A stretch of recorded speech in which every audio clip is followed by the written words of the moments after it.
Hi students, welcome back to learning journey. எந்த ஒரு சமையலும் எந்த ஒரு வார்த்தைகளும் அளவாக அழகாக தகுந்த சூழ்நிலைக்கேற்ப இருந்தால் தான் ரசிக்கும் ருசிக்கும்.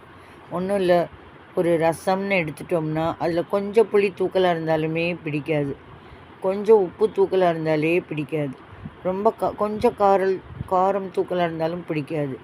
கரெக்டாக உப்பு புளி காரம் எல்லாமே கரெக்டாக இருக்கிறப்ப அதை விரும்பி சாப்பிட்ற மனசு பெரிய விஷயம். அதே மாதிரி அதை இன்னும் சாப்பிட்ணுன்னு கூட தோணும். அதே மாதிரி அளவான வார்த்தைகள், அர்த்தமுள்ள வார்த்தைகள் சரியான சூழ்நிலையில் அமைகிறப்ப வார்த்தைகள் சுவைக்கும். பிடிச்சிருந்ததுன்னா சப்ஸ்கிரைப் பண்ணுங்கள், லைக் பண்ணுங்கள். தேங்க்யூ.